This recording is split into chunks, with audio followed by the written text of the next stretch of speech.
एक national level पे एक प्रोटेस्ट है मेरा, वो मैं लॉन्च करना चाह रहा हूँ। पाकिस्तानी फ़ौज के मेजर शहीद हुए, मेजर अदील ज़मान। आपका ताल्लुक़ केपी से था। यहाँ पर आर्मी चीफ पाकिस्तान के field marshal general Syed Asim Munir, वफाकी वज़ीर दाखिला, ये सब लोग गए जनाजे के अंदर। और बड़े अफसोस की बात है कि केपी के जो सीएम है, वैसे तो वो पूरे पाकिस्तान में फिर रहे हैं, उनका राइट है, फिरना चाहिए उनको, भैया आपका मुल्क है, लेकिन एक शहीद का जनाजा उठा, आपके सूबे से उनका ताल्लुक़ है और आपने उस जनाजे में आप गए ही नहीं। मतलब यार अजीब, मैं तो अल्फाज नहीं मेरे पास बयान करने के लिए। ये कौन सी सियासत है? ये कौन सी अवाम को आप बताने की कोशिश कर रहे हैं कि हम इस्टेब्लिशमेंट से, भाई इस्टेब्लिशमेंट से आप लड़ाई लड़ें। ये जो शोहदा है ये सियासी नहीं है। इस्टेब्लिशमेंट के साथ आपकी सियासी लड़ाई हो सकती है, क्योंकि इस्टेब्लिशमेंट इस मुल्क की एक सियासी हकीकत है। आज जब 2025 ख़त्म होकर 2026 चल रहा है, ये इस मुल्क की एक सियासी हकीकत है। 1951 से जब से अयूब खान को वज़ीर दिफा बनाया गया, ये इस मुल्क की एक सियासी हकीकत है। उसको आप मुश्किल गोली समझ के निकलें, या उसको आप स्वीट गोली समझ के निकलें, या आप चॉकलेट समझ के उसको चूसें और उसके बाद निकलना है आपने। अनलेस के आपके सियासी लीडर्स जो थे वो इतने स्टॉलवर्ट आते हैं कि वो आके इन तमाम चीज़ों को चेंज करते, वो कोई ऐसा नहीं आया, फॉर्चुनेटली और अनफॉर्चुनेटली। तो कहने का मतलब है, एक मेजर जो है, एक कैप्टन जो है, एक सिपाही जो है, एक कर्नल जो है, जो बॉर्डर्स पे शहादतें दे रहे, आपके सूबे, आप लोग आपकी तरफ देखते हैं कि ये जिस सूबे को डिफेंड करने के लिए, जिस मुल्क को डिफेंड करने के लिए ये मेजर शहादत दे रहा है, या पाकिस्तानी फौज जवान शहादत दे रहे, इनका क्या झगड़ा यार? Imran Khan versus establishment, vice versa. वो झगड़ा भी आपने शुरू किया, जो आज 2025 में इसकी बाज़गश सुनाई दे रही है।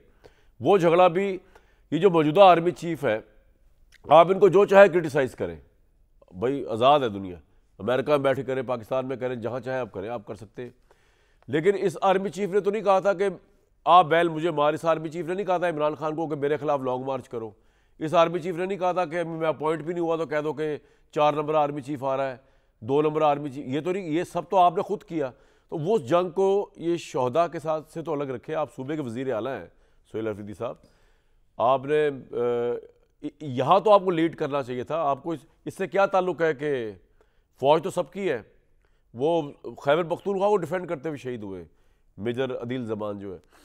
बड़ा ये तवज्जो दिलाओ नोटिस था, बाकी आगे आपकी इंसानों की मर्जी है। बड़ा इंटरेस्टिंग एनालिसिस है 2025 का। एक तो ये है कि जी 2025 पूरे का पूरा इमरान खान के गिर्द घूमता रहा, उनके नाम रहा। ये कल जो पैनलिस्ट मेरे आए हुए थे वो बता रहे थे, उनकी मेजॉरिटी, इवन मियाँ जावेद लतीफ़ भी यही कह रहे थे, शायद भट्टी साहब तो कहते ही हैं, और मुस्तफा नवाज खोकर साहब भी यही कह रहे थे। लेकिन आज जो मैं सुन रहा था बात बैरिस्टर गौहर की, उनकी बात से तो तक़वियत मिलती है उस मेरी असेसमेंट की कि इस मकबूलियत का क्या फ़ायदा, जब आप जेलों के धक्के खा रहे हैं पूरा साल, जब आप पेशियाँ भुगत रहे हैं, जब अवाम आपके साथ नहीं है। वो प्रेशर बिल्ड करने में कि अदालतें आपको रिलीफ दे, हुकूमत आपको रिलीफ दे, इदारे आपको रिलीफ दे, आपकी हालत जो है, आप पॉपुलर होने के बावजूद आपकी हालत ये है। सुनवाए बैरिस्टर गौहर ने क्या कहा, उसके बाद मैं बताता हूँ मजीद। 25 जो है वो हमारे लिए नाअहलियों का साल गुजरा। दुश्मन के साथ सीज फायर हुआ, लेकिन हमारा आपस का तनाव खत्म नहीं हो सका। और अफसोस के साथ 2026 भी ऐसा ही लग रहा है कि वो भी नाअहलियों और कन्विक्शनों का हाल, जिनके पास इख्तियारात है, वो भी कोई खुदा का तरस करे, हालात पे रहम कर। इतना जरूर कहूँगा, आज मुलाकात की जो भीख हम मांग रहे हैं, हर मरतबा हम यहाँ से मायूस होकर वापस जाते हैं। मेरे पास खान साहब की कोई ऐसी हिदायत नहीं आई कि आज के बाद बातचीत नहीं होगी। खान साहब के ये इख्तियारात, ये जरूर था कि स्ट्रीट मूवमेंट करे। जो उन्होंने दौरा किया है लाहौर का, ये भी उनका पर्सनल था, इसमें पार्टी की मशावरत नहीं थी। बैरिस्टर गौहर कह रहे हैं ये हमारे लिए, तहरीक इंसाफ के लिए, हमारी क़यादत की नाअहलियों का साल था, हम पे तरस करें, हम आपसे मुलाकात की भीख मांग रहे हैं।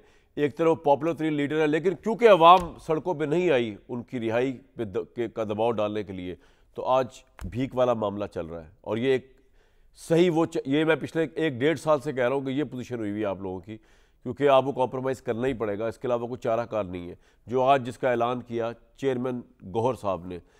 दूसरी तरफ नून लीग वाले शादियाने बजा रहे हैं कि इलेक्शन ट्रिब्यूनल के जज राना जायद महमूद ने फैसला किया है कि नवाज शरीफ साहब और जो इलेक्शन चैलेंज हुआ था लाहौर का, उसमें यास्मीन राशिद जिन्होंने 1,15,043 वोट लिए थे और नवाज शरीफ साहब ने 1,71,024 वोट लिए थे, उसको जो चैलेंज किया था यास्मीन राशिद साहिबा ने, वो फैसला नवाज शरीफ साहब के हक में आ गया और इलेक्शन ट्रिब्यूनल के तहत ये इलेक्शन ठीक हुआ था और नवाज शरीफ साहब फातिहा करार पाए।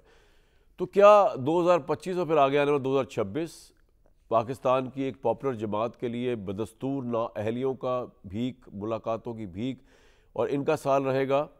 और ये नून लीग की हुकूमत के लिए इसी तरह जिस तरह अदालती फैसले आ रहे हैं उनके हक़ में, या जिस तरह इमरान खान की बहनें आज भी बैठी हुई हैं जेल के बाहर और दाल शाल खा रही हैं इस वक्त, पैदल मार्च करने का उनका प्लान है, डियाला की तरफ मुलाकात नहीं की जा रही, यही चलता रहेगा या इससे बेहतर कुछ होगा? कोई कॉम्प्रोमाइज़ होगा 2026 पे? कोई मुल्क के अंदर सियासी डायलॉग चलेगा या नहीं? ये आज का बेसिक मौजू है।